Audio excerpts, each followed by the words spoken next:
오늘 성경 말씀은 엘리야에 대한 말씀입니다. 우리가 성경을 보면 성경 역사상 가장 힘있게 쓰임받은 선지자가 엘리야예요. 구약을 대표하는 인물이 두 명이 있는데 율법의 대표 모세, 또 선지자의 대표 엘리야, 이렇게 얘기를 하는데 그 엘리야의 일생 중에 가장 어려웠던 극심한 우울증에, 공황장애가 일어났던 시대가 이때입니다. 엘리야에 대한 말씀은 열왕기상 17장 1절에 갑자기 등장을 합니다. 디셉 사람 엘리야다. 부모님이 누군지 족보가 문벌이 학벌이 없이 갑자기 17장 1절에 엘리야가 등장을 해서 엘리야의 관심은 18장 30절에 보면 무너진 여호와의 제단을 수축하는 거예요. 저는 성경을 보면서 하나님께서 한 시대 쓰신 사람들은 그런 재활용 수리 전문가더라고요. 무너진 성벽을 재건하려는 일념으로 살았던 사람이 느헤미야입니다. 다윗은 아버지의 집에 대해서, 성전에 대해서 굉장한 관심을 가지고 살았던 사람이 다윗이잖아요. 오늘 이 시대도 사람들의 억장이 무너지고 가정이 해체가 되고 심령재단이 해파가 되고 교실이 붕괴가 되고 권위가 떨어지고 지금은 모든 것이 무너져가는 시대인데 그 시대의 아픔을 안고 그 시대에 무너진 재단을 수축하는데 쓰임받던 사람이 엘리야인데, 엘리야가 영성이 얼마나 강한가 하면 여러분 혼자서 바알과 아세라 거짓 선지자 850명을 감당을 합니다. 혼자 기도해서 하늘에서 불이 떨어지고, 오늘 마지막 19장 바로 앞절 마지막 절 46절을 보면 엘리야가 기도할 때 하늘에서 불이 떨어지고 엘리야가 기도 한판 할 때 하늘문을 열었다 닫았다 3년 6개월 만에 비가 내리는데, 임금님 황금마차가 뛰어가는데 앞쪽에서 그냥 맨발로 뛰어서 임금님 마차를 앞서갈 만큼 그렇게 승승장구하던 엘리야가 19장을 넘어가면서 큰 반전이 있습니다. 19장에 들어가서 이세벨이라는 여자한테 문자 한 통화 받고 그냥 공황장애가 생겨버려요. 급작한 그런 우울증이 와가지고 로뎀나무 밑에 숨어서 죽으려고 하고 차라리 내가 죽는 게 낫겠다. 그래서 오늘 성경 말씀 시작하는 구절에 보면 엘리야가 그곳 굴에 들어가가지고 호렙산에 동굴 속에 기 들어가가지고 있는 거예요. 사람이 우울증이면 방에 콕 처박혀 있듯이 사람이 무섭고 사람이 겁이 나고 꼼짝을 못하고 동굴 속에 기어 들어가 있을 때 하나님께서 엘리야야, 네가 왜 여기 있느냐? 그럴 때 엘리야가 10절 말씀에 한 5가지 얘기를 하는데 그것이 전형적인 우울증의 정세입니다. 전형적인 공황장애의 정세라고 볼 수가 있어요. 10절에 보면 5가지 이유가 있습니다. 만군의 여호와 하나님, 나는 열심히 특심하오니 이스라엘 자손들이 다 주의 언약을 버리고 도망갔고 오직 나만 남았거늘 그들이 내 생명을 빼앗으려고 하나이다. 이 5가지가 어떤 것입니까? 첫째는 엘리야의 신앙이 하나님을 향해서 약간 슈퍼맨 콤플렉스가 있는 거예요. 하나님은 위대하시고 전능하시고 츠바옷, 만군의 여호와 하나님, 그런 엄청난 하나님으로 생각을 하니까 뜬구름 잡듯이 신앙생활이 너무나 아이디어하고 붕붕 떠 있는 거예요. 반대로 하나님은 그런 위대하신 전능하신 만군의 하나님이시기도 하지만은 오늘 성경 전후로 보여주시는 하나님의 모습은 굉장히 디테일한 부분이에요. 여기 보면 44절 18장 44절에 보면 엘리야가 갈멜산에서 그렇게 간절히 7번이나 기도하고 났을 때 응답의 사인이 손바닥만한 구름 하나가 동실동실 떠올라서 3년 6개월 만에 비가 내리는 게 작은 구름, 손만한 작은 구름이 나오고요. 19장 6절에 가서 보면 이 우울증에 빠진 공황장애가 일어난 엘리야를 하나님이 회복하실 때 약을 쓰시는데 약이 뭔가 하면 구운 떡 한 조각하고 한 병 물입니다. 하나님은 물 한 병 가지고 이 우울증에 빠진 엘리야를 그냥 회복시키는 거예요. 여러분, 실패한 베드로를 조반을 먹었냐? 아침 밥을 챙겨주고 생선을 구워주면서 베드로를 회복시키시는 하나님께서 여기는 그저 떡조가리 물 한 병 가지고 회복을 시키고, 오늘 말씀 12절 끝에 보면 하나님이 지진 가운데 태풍 가운데 불꽃 가운데 계신 그런 위대하신 하나님만이 아니고 여기서는 아주 세미한 소리로 들릴락 말락한 그저 산들바람과 같이 그렇게 세미하게 디테일하게 엣지 있게 지금 엘리야에게 나타나시는 하나님이라는 거예요. 우리가 성경을 볼 때 우리의 신앙이 잘못하면 하나님을 오해하는 거예요. 여러분, 장님이 코끼리 만지듯이 코끼리 길을 만진 장님은 야, 코끼리는 영판 부채같이 펄럭펄럭 하는구나. 코끼리 배를 만진 사람은 영판 벽 같다, 야, 평평하다. 코끼리 다리를 만진 사람은 무슨 소리? 코끼리는 기둥이구만. 코끼리 코를 만진 사람은 무슨 소리? 물렁물렁하고 호스 같구만. 다 맞는 말이지만 다 틀리듯이 여기서 엘리야가 믿는 하나님은 너무 위대하시고 끝내주신 하나님, 엄청난 하나님, 만군의 여호와를 고백하니까 이게 무슨 문제가 있는가 하면 현실성이 없다는 거예요. 여러분, 다윗을 보세요. 다윗의 신앙이 위대한 것은 그가 위대하신 하나님을 만날 때 아주 친환경적인 생활적인 들판의 양치기였기 때문에 양치기 하는 목동의 용어를 써서 하나님께서는 나의 목자가 되시니, 하나님께서는 지팡이와 막대기로 푸른 초장 실망을, 이건 전부 다 목동의 언어예요. 그렇잖아요. 룻이란 여자가 복을 받은 것은 이방 여자 모압 출신으로서 시집을 갔는데 시아버지가 돌아가시고 신랑이 죽고 시동생이 죽고 청산과부가 되었을 때 시어머니를 보고 신앙을 가지는 거예요. 시어머니 나오미가 믿는 하나님이 나의 하나님이 되시리니 시어머니의 백성이 나의 하나님이 나의 백성이 되시리니 해서 개인적인 인격적인 구체적인 아주 디테일한 생활 기반의 삶의 터전에 발을 붙이고 있는 그런 신앙의 고백을 했기 때문에 그분들이 삶과 신앙이 일체감을 이루고 정신분열이 일어나지 않고 여러분 이런 장애가 안 나타나는 거예요. 이 부분이 신앙의 첫째 오해입니다. 우리가 신앙생활을 잘못하면 정신분열이 일어나는 게 하나님을 너무나 거룩하게, 하나님을 너무나 위대하게, 만군의 여호와 하나님, 그거는 좋은데 내 삶에 뭐 찌질한 거, 뭐 쪼잔한 거, 이거 뭐 하나님 상관하시겠나? 내만 꼴꼴하고, 내만 이상하고, 내만 별나고, 이렇게 흘러간다 이 말이고, 신앙이 나를 삶의 전 영역에서 구원해주는 그게 안 되는 지금 엘리야가 약간 슈퍼맨 콤플렉스에 빠져 있다는 얘기가 첫 번째고, 두 번째는 열심히 유별하오니, 열심히 특심하다는 거예요. 여러분, 열심히 사업하는 사람이, 열심히 활동을 하는 사람이 공황장애가 옵니다. 애를 쓰고 노력하고 진액을 짜내서 하다가 한계가 와버리는, 번아웃 돼버리는, 완전히 지쳐버리는, 더 이상은 내가 못하겠다, 이제는 막 때려 죽여도 못하겠다는 그런 한계가 온다. 지금 열심의 한계, 욕심의 한계, 애씀의 한계가 들이닥칩니다. 저는 오늘 말씀의 제목을 한계의 축복이다. 많은 사람들이 연말이 되고 한 해가 저물어가는 때만 여러 분야에서 한계를 느낍니다. 체력의 한계를 느끼고, 사업의 한계를 느끼고, 부부관계의 한계를 느끼고, 자식 농사의 한계를 느끼지 않겠습니까? 열심히 한 사람이 실망을 하는 거예요. 사랑한 사람이 상처를 받는 거예요. 믿었던 사람이 발등 찍히는 거예요. 여러분, 기대할 때 실망이 오는 거예요. 여기에 나는 막 열심히 특심하온 이 열심의 한계가 들이닥쳐서 지치고 번아웃된 상태가 와버린 거예요. 세 번째는 이스라엘 자손이 주의 언약을 버리고 타인에 대한 분노와 타인에 대한 원망이 일어납니다. 저는 오늘 이 말씀 10절을 보면서 아주 전형적인 우울증의 정세, 전형적인 공황장애의 정세가 지금 엘리야에게 들이닥쳤는데, 사람이 꼴보기 싫은 거예요. 배우자가 싫은 거예요. 자식이 미운 거예요. 세상에 믿을 놈 한 놈도 없는, 한 놈도 없는. 내만 꼴꼴하고 내만 힘들고, 여기 이스라엘 자손들은 다 언약을 버리고 타인을 향한 분노와 원망이 일어날 때가 이게 상당히 중증으로 봐야 돼요.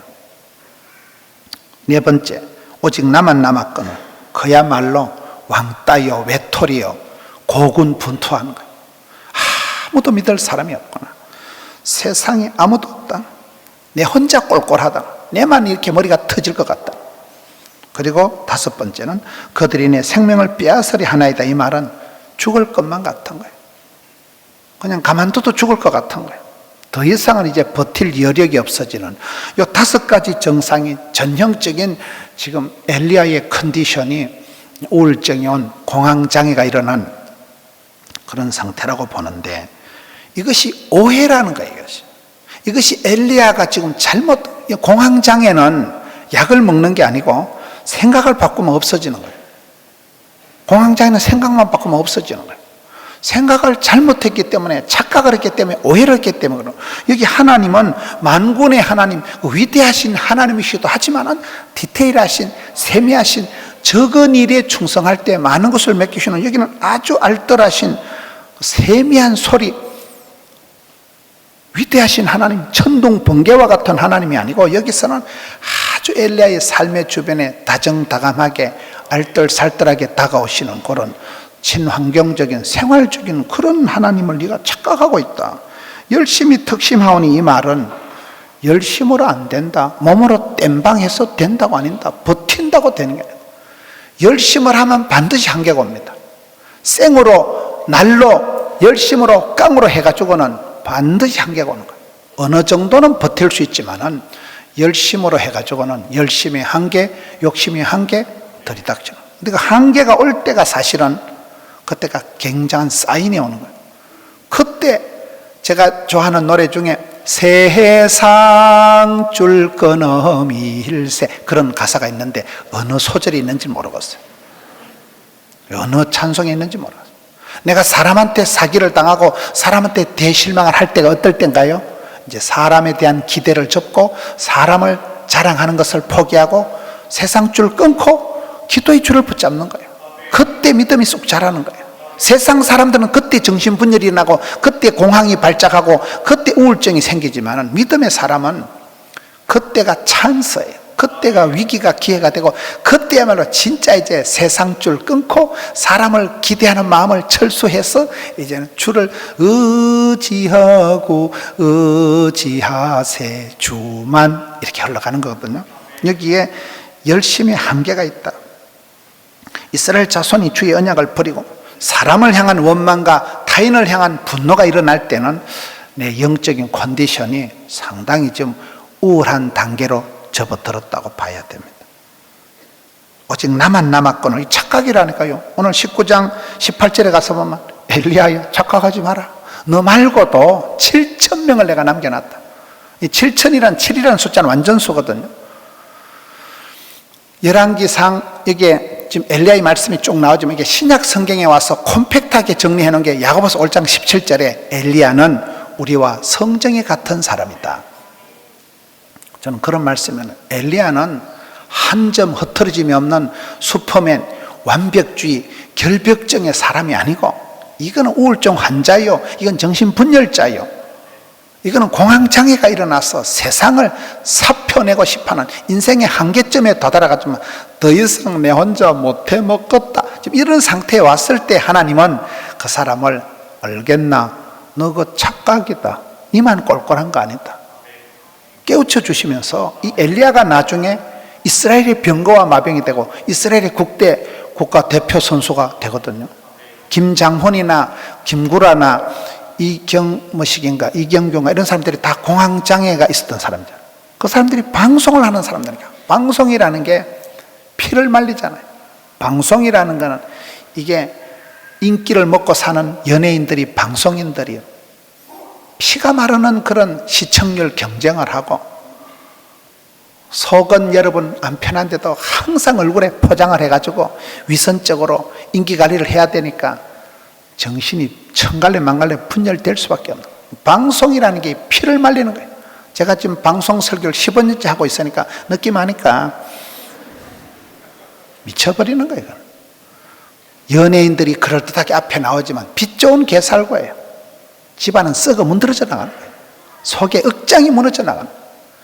부부관계가 뭐 그 나와서 인고 부분 체하고 개뿔, 다음 달에 이혼하는데, 연예인들은 그렇게 살아간다니까요. 외모로 살아가고 그 치료를 하기 때문에 그걸 유지하려고 하면 한계가 와버리는, 우울증이 안 오는 건 그건 비정상이야. 반드시 우울증이 들이닥치고 공황장애가 일어날 수밖에 없는 게 그만큼 이 무한 경쟁 시대에 분초를 다투면서 그런 살벌한 서바이벌 게임을 하다 보니까 버틸 재간이 없다고 봅니다. 저는 우리 성도님들도 비슷하다고, 삶의 생존 현장에서 여러분 열심을 턱심을 내어서 욕심도 내보고 일도 열심히 해보지만은 남은 게 없고 전부 엉뚱한 결과가 나오고 오해와 편견과 그런 이상한 소리가 들려고 할 때마다 여러분 인생 사표 던져버리고 싶은 거예요. 더 이상 살고 싶은 여망이 없어지는 게 저는 이 현대인들의 연말을 치닫고 있는 성도님들의 대부분의 어떤 마음의 한켠이 아닌가 싶은 거예요. 여러분 열심이 없는 것들은 우울증도 안 와요. 일 욕심이, 사람 욕심이 없는 것들은 공황장애 안 생깁니다. 근데 여기에 나만 외롭거늘, 나만 혼자 남았거늘, 이 착각이라니까요. 부산에 극심한 우울증에 시달리던 목사님이 한 분 계십니다. 이 목사님이 사모님이 돌아가셨어요. 이 목사님이 더 이상 목회를 못할 만큼 한계점에 다다라서 설교도 못하시고 그런 입장이 되었는데 그 교회 장로님들이 훌륭하셔요. 장로님들이 목사님 편안하게 좀 쉬세요. 제주도로 보내드리고 해외로 보내드리고, 목사님은 사모님은 돌아가시고 목사님은 이제 더 이상 목회를 할 여력이 없어서 우울증이 심해서 사표를 냈는데 장로님들이 반려를 하고 목사님 부담 갖지 말고 회복되실 때까지 편안하게 쉬세요. 몇 년의 시간이 흘렀습니다. 이 목사님이 실수로 빈민촌을 가게 된 거예요. 아주 깡촌에, 아주 빈민촌에 거지 발사계 같은 것들이 사는 그 동네에 가서 봉사활동을 하면서 마음의 지진이 일어난 거예요. 이야, 이런 거지 발사계 같은 것들이 저렇게 리얼하게 살아가는구나. 내가 힘들다, 외롭다, 아프다 하는 거는 오강에 받쳐서 똥 싸는 소리 했었구나. 이분이 거기서요 머리에 쓰나미가 일어난 거예요. 내가 큰 착각과 큰 편견 속에서 내가 살았구나. 그분이요 거기서 그 진짜 비열한 밑바닥에서 처절하게 살아가는 그런 빈민 깡촌에 들어가서 봉사활동을 하면서 그들을 도와주러 간 게 아니고 머리에 지진이 일어나. 자기가 착각을 회개하고 내가 엉뚱하게 살았구나, 내가 헛다리 짚었구나, 내가 내만 꼴꼴하고 내만 힘들고 세상은 거칠고 사람들은 나를 속여먹고 이용하고 내만 꼴꼴하고, 그런 우울증이 공황장애가 와가지고 사람이 생활을 못하고 사람하고 정상적인 대화를 못하고 그런 상태에서 거짓말같이 한 방에 우울증이 나와가지고 지금 우리 부산에서 멋지게 사역을 잘하고 계십니다. 여러분 여기 지금 엘리야가 그런 거예요. 엘리야가 지금 이 상태는 최악의 상황입니다. 숨통이 끊어지지, 내가 차라리 막 확 죽어버리는 게 낫겠다. 더 이상은 내가 못해 먹겠다. 열심의 한계, 관계의 한계, 체력의 한계가 왔다니까요.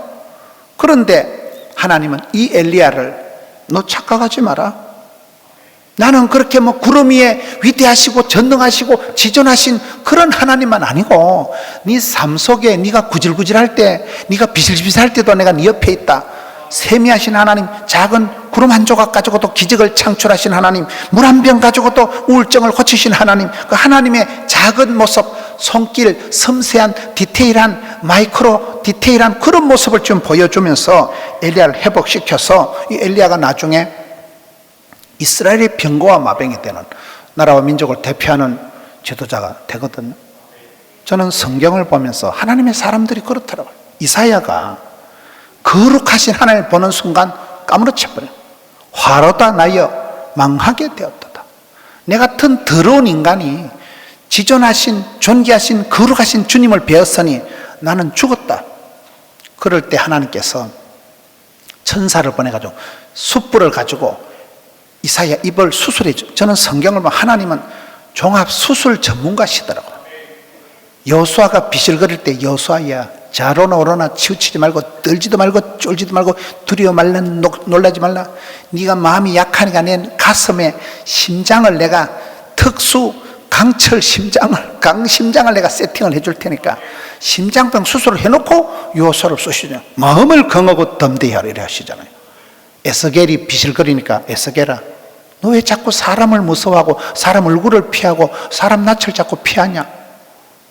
원래 겁이 많으니까 내가 네 이마 빼기를 다이아몬드 같이 금강석 같이 뺀질바우로 만들어 줄 테니까 확 들이대라. 성경에 확 들이대라 이런 건 없지만은, 엘리사, 내가 네 눈을 특수 라식 수술을 해가지고 눈을 열어 보게 해줄 것이고, 네 귓구멍에 내가 보청기를 세팅해가지고 내가 특수 보청기를 해가지고 막 세미한 소리를 듣게 만들어 주겠다. 여러분, 여기는 하나님께서 엘리야의 지금 뇌수술을 하는 거예요. 너 착각하지 마라. 너만 남았어. 너만 꼴꼴한 거 아니다. 네 말고 동병상린, 너보다 더 힘들고 너보다 더 고독한 가운데서 최악의 상황에서도 끄떡없이 버티고 있는 7천 명을 내가 숨겨놨다. 그게 하나님 말씀이거든요. 엘리야는 우리와 성정이 같은 사람이로되, 이 야고보서 5장 17절 말씀은 저와 여러분도 누구든지 한국 사람은 굉장히 정서적인 존재예요. 한국 사람들은 정이 많은 백성들이, 한해 민족, 다 집안마다 개인마다 사연이 곡절이 다 있는 거예요.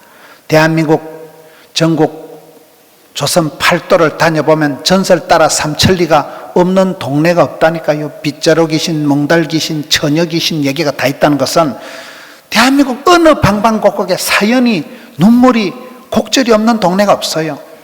그러다 보니까 우리가 한계가 온다. 한계가. 속이는 것도 싫고, 이제는 내가 가족을 속이는 것도 지쳤고, 내가 교회 와서 내숭 떨고 앉아있는 것도 내가 지쳤다. 더 이상 내 못하먹겠다. 한계가 온다니까. 한계가요. 생으로, 날로, 열심으로, 특심으로, 돈으로 처발라가지고 해결이 안 된다는 거예요. 이게 어느 정도가 되면 엘리야처럼 정신분열이 되고 공황장애가 일어나고 우울증이 생겨가지고, 하나님 차라리 날 죽여버려라. 내 차라리 막 확 죽어버려라. 낫겠다. 지금 이런 현상이 지금 엘리야의 모습이거든요. 근데 그런 엘리야를 하나님은 폐기 처분하지 않고 선수 교체하지 않고, 내 네 마음 안다. 힘들지? 엘리야를 회복시키셔서 구약의 대표적인 선지자로 컴백을 시키고, 그 엘리야가 그렇게 아픈 상처가 있었기 때문에 느낌 아니까 이제 백성들도 따독거려주고, 연약한 사람, 상처 입은 사람, 동병상린, 이심전심의 단계로 지도자로 만들어 가신 하나님이라는, 이사야가 걸어가신 하나님 앞에 자기가 너무나 더러운 존재라는 걸 발견하고 큰 실망을 하고, 그 순간이 이사야가 쓰임받는 위기가, 기회가 되는 때잖아요. 베드로도 똑같습니다. 예수님 말귀를 못 알아듣는 베드로, 천방지축 베드로, 허물 많은 베드로가 예수님께서 기적을 행하시고 난 뒤에 무릎을 팍 꿇습니다. 주님, 저를 떠나세요. 저는 죄인입니다. 주님, 저하고 같이 댕기면요 백해무익합니다. 저는요 쓸데없는 인간입니다. 나는 죄인입니다. 나를 떠나세요. 그럴 때 예수님께서, 아니다, 내가 네 또라이끼 많은 것 전부터 알았다. 내가 너를 사람을 낚는 어부가 되게 하리라. 그때가 미션이, 사명이 주어지는 때거든요. 성경을 보세요. 다 그렇다고요. 모세가 그렇게 사랑받는 셋째 아들, 바로의 공주의 아들, 화려한 스펙을 자랑한 애굽의 로열 코스를 마치고 난 뒤에 하나님이 바로를 쓰지 않습니다. 혈기가 빠지고 도끼가 빠지고 자랑이 빠지고 더 이상 인간적인 자랑할 거리가 하나도 없는 80 영감탱이가 되어가지고 완전 몽실이가 돼가지고 기진맥진 탈진한 상태에서 모세를 부르셔서 이스라엘을 이끌어내는 민족의 영도자로 스카우트할 때가 80나이. 그가 때 빼고 광내는데 마음의 그런 욕심을, 마음의 자랑거리를, 마음의 그런 건데기를 여러분 내려놓는데 80년이 걸리는 거예요. 한계가 축복의 한계. 여러분 빨리 한계를 느껴야 돼요. 한계를 못 느끼고 내 힘으로, 내 돈으로, 내 어떤 열심으로 세상을 살아갈 수 있다는 건 착각입니다. 그건 메뚜기 한 철이에요. 그건 잠시 잠깐 허장성세를 누릴 따름이지만 빚 좋은 개 살고요. 하나님을 속일 수가 없습니다. 자기 자신을 속일 수가 없습니다. 어느 순간 한계점에 다다랐어. 목구멍까지 한계가 다다랐어. 내 더 이상은 못하겠다. 더 이상 부부 생활을 유지하기가 힘들고 더 이상 사업 전선에서 버티기가 힘들 때가 옵니다. 지금 엘리야가 그런 때가 옵니다. 그런데 이상한 것은 한계를 느낄 때가 좋다는 거예요.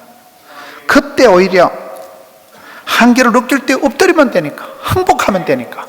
내려놓음의 자유, 포기의 축복.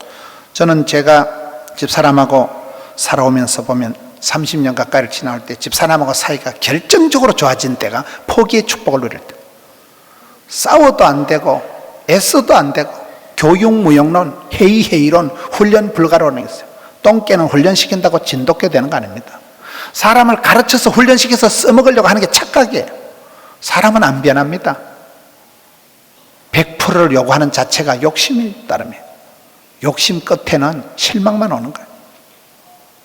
포기하고는 내려놓음의 자유, 지는 것의 이김, 포기의 축복, 자빠진 김에 쉬어가고. 우리가 주님 앞에 나갈 때는 내 모습 이대로 나가면 되는 거예요. 내가 뭐 잘나서 깨끗해서 똑똑해서 주님 나를 쓰시는 거 아니에요.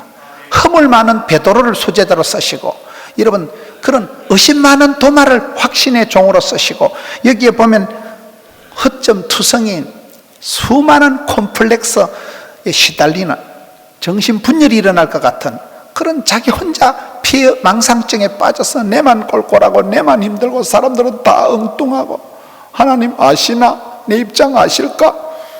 그런 극심한 영적인 침체에 빠졌던 엘리야를 그 위기 때의 기회로 한계를 느끼는 그 꼭지점에서, 그때부터 엘리야가 인생관이 달라지고 세계관이 달라지고 신앙관이 완전히 달라지고, 이야, 하나님은 그 위대하신 만군의 하나님만 아니고 내 이 찌질한 모습, 내 이 또라이 같은 모습도 사랑하시고 이런 나를 들어 쓰시는구나. 세미한 소리로 다가오시는 그 섬세하신 디테일하신 그런 하나님을 만나면서 엘리야가 회복이 되는 것입니다.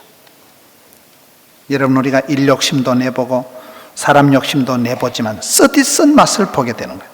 사람은 사랑하면 상처받고 기대하면 실망하고 믿는 독이 발등 찍히는 게 인생입니다.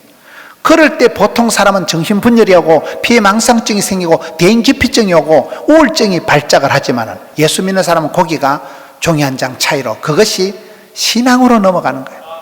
사람에 대한 기대를 접고 세상 줄 끊음일세, 더 이상 사람을 자랑하지 말고 사랑해라. 제가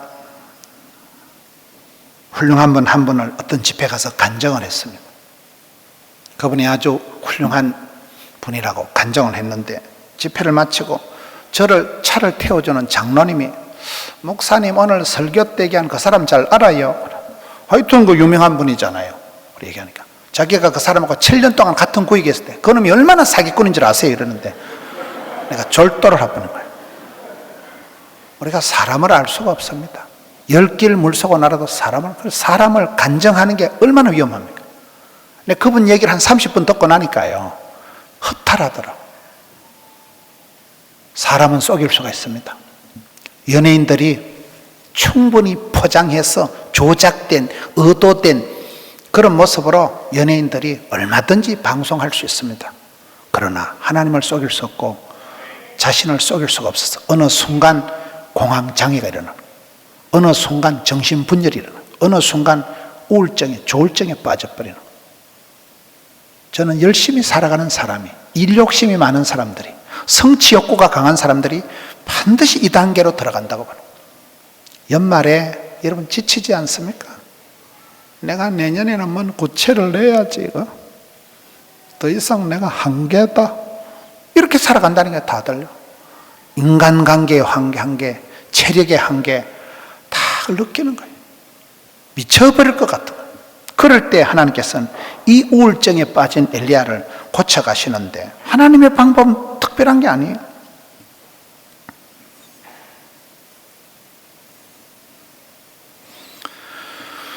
예수님께서 십자가에 돌아가시고 난 뒤에 엠마오 도상에 두 제자가 터벅터벅 길을 갑니다. 예수님 따라가다가 한 자리 차지할 줄 알았는데, 적어도 예수님께서는 이스라엘을 해방을 시켜주시고 굉장한, 예수님 옆에만 있어도 뭔가 출세할 줄 알았는데 덜컥 돌아가신 거예요. 십자가에 덜컥 돌아가시고 난 뒤에 제자들이 갈 바를 모르고 촌에 가서 농사나 짓자. 그래서 엠마오 도상에 두 제자가 터벅터벅 낙심천만해서 낙향을 하고 있을 때 예수님께서 그들 가운데 찾아오십니다. 저는 성경을 보면 항상 우리 예수님께서는 먼저 신방을 오시더만, 실패한 베드로에게 갈릴리 바닷가에 신방을 오셔서 베드로야 밥은 먹고 사냐? 조반을 먹이라 이러면서 회복하신다니까요. 항상 주님은 먼저 사랑하시고 먼저 찾아오시고 먼저 신방을 하시는데 이 실패한 두 제자가 길을 갈 때 예수께서 오셔서 말씀을 풀어주시는데 너희들의 마음이 뜨겁지 아니하더냐. 식어 빠진 심장이 다시 박동이 시작하고 꺼진 엔진이 다시 점화가 돼가지고 그 제자들의 싸늘한 가슴이 콩닥콩닥 가슴이 뜨거워지잖아요. 우리 예수님은 그렇게 하시는 분이에요. 여러분, 천하장사 삼손이 잘 나갔다가 큰 실패를 해서 들릴라 때문에 인생을 망치고 인생 쪽박을 차고 머리카락 다 잘리고 눈알이 뽑히고 짐승처럼 맷돌을 돌리는 그런 비참한 지경에 빠졌을 때 그 성경을 사사기를 보면 삼손의 머리카락이 다시 자라기 시작하더라는 말씀이 나와요. 여러분, 삼손의 마음속에 다시금 주를 향한 사랑이 싹 트는 거예요. 잃어버린 팔아먹은 망각된 신앙을 다시 회복하면서 머리카락이 서서히 자라듯이 그의 삶 속에 신앙이 회복이 되면서 마지막 그가 기도할 때 하나님 이번만 강하게 하옵소서. 단번의 원수를 그 기도를 하나님 들어주십니다. 그 마지막 그 기도가 머리카락이 다시 서서히 싹이 나면서 그의 신앙이 회복이 되면서 그가 마지막 기도를 하고 그 죽으면서 이번만 했던 그 기도가 응답이 되면서 중청에만 3,000명이 있었으니까요.